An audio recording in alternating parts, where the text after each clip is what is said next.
En France, le scandale des écoutes téléphoniques de l'ex-président Sarkozy a connu de nouveaux développements aujourd'hui. La transcription de ces écoutes dans la presse montre que l'ex-président et son avocat se tenaient informés des avancées de l'enquête le concernant via notamment une taupe haut placée dans la hiérarchie judiciaire. Et ils utilisaient pour converser un téléphone portable enregistré sous un faux nom oui, mais vraie personne. Identité de cette personne, justement, Paul Bismuth, qui se trouve habiter en Israël. Et il est en ligne avec nous en exclusivité ce soir dans le Grand Direct. Bonsoir Paul Bismuth. Bonsoir. C'est de vous donc, dont il s'agit dans cette affaire. Comment, d'abord, avez-vous appris que vous vous retrouviez au centre de cette affaire, qui est une affaire d'État en France? Eh bien, ça a été très surprenant, en fait. Le 10 mars, dans la soirée, j'ai été contacté par un monsieur dénommé Frédéric Aziza, dont j'ignorais l'existence. J'ai su par la suite qu'il était journaliste, qui m'a informé que mon nom avait été utilisé pour l'acquisition de lignes téléphoniques, qui a été utilisé acheté par maître Thierry Herzog, afin d'avoir des conversations privées avec M. Sarkozy. Que vous connaissez, maître Thierry Herzog, qui est une de vos connaissances. Exact. C'est une vieille connaissance.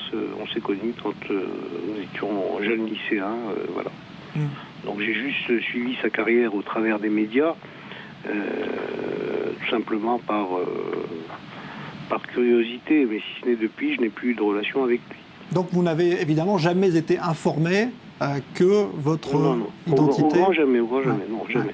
Alors, comment vivez-vous, parce que ça dure depuis maintenant plusieurs jours, des conséquences, j'imagine, dans votre vie quotidienne?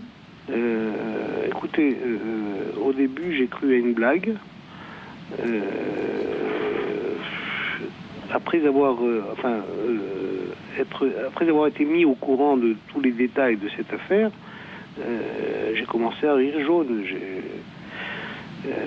Ensuite, j'ai reçu un mail du Canard enchaîné qui m'a retranscrit, qui m'a envoyé une copie de ce qui avait été, qui devait être édité. Et puis là, ça a été un déferlement de coups de fil, de mails, de posts Twitter, Facebook me concernant. Voilà. Mais aujourd'hui, à qui est-ce que vous en voulez finalement? Est-ce que vous en voulez au président, à l'ex-président Sarkozy, à votre connaissance, donc l'avocat, son avocat qui lui a donné son nom? On va dire que j'en veux à tout, au système,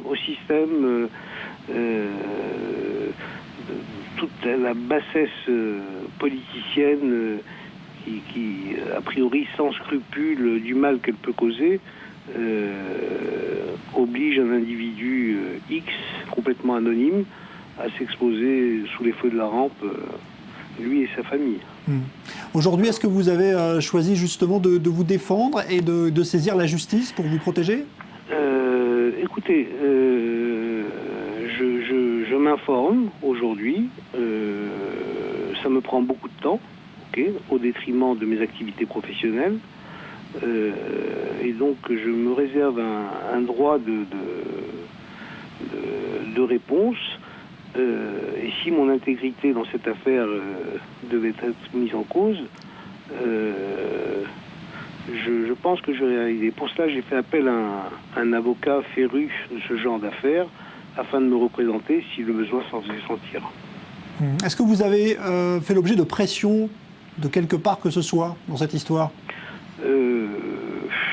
On va dire que j'ai eu des appels intéressés, des appels ou des rencontres intéressées, des gens qui se sont interposés, on va dire. J'aurais préféré avoir une lettre d'excuse, un mot d'excuse de maître Herzog, et à la limite je m'en serais contenté. Mais là, en l'occurrence, vu l'indifférence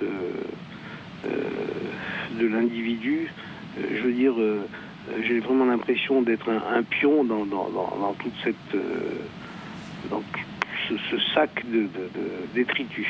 Quand vous dites l'individu, en fait, vous auriez aimé que Nicolas Sarkozy vous envoie une lettre d'excuse? Non, parce que je ne sais pas qui est ce monsieur, d'accord, et ça m'intéresse pas du tout. Je vis en Israël. Je suis plus intéressé par ce qui se passe ici que par ce qui se passe en France.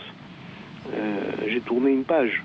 Donc, si ce n'est, j'aurais peut-être souhaité recevoir des excuses de Maître Herzog. C'est peut-être un peu tard aujourd'hui. Parce que si c'est pas moi qui réagis, peut-être que le parquet va réagir à ma place. Vous attendez, vous, à être justement entendu dans cette affaire? Peut-être que des enquêteurs français... Peut-être que le parquet, lui, réagira. Peut-être que lui, le parquet réagira. Et avant que moi, je ne réagisse. Donc, en fait, je n'ai pas de souci, je n'ai pas de volonté, je n'ai pas de volonté de nuire. Je n'ai pas une volonté de pécuniaire dans cette affaire. Je ne suis pas à la recherche d'un accord, d'accord. J'aurais préféré avoir en face de moi une personne mieux éduquée et pas uniquement intéressée. Merci beaucoup, Paul Bismuth, pour ce témoignage. Donc, on rappelle que vous vous êtes retrouvé au centre, en tout cas parmi les personnages centraux. En fait, ce que je souhaite aujourd'hui, c'est retrouver mon anonymat. Et c'est ce que j'ai affirmé depuis le début. Et voilà, j'ai vraiment pas du tout la vocation de me trouver en avant d'une scène, en plus une scène politique, et sur une politique qui ne m'intéresse pas. Message passé. Merci beaucoup, Paul Bismuth, pour ce témoignage exclusif dans le Grand Direct ce soir sur i24 News.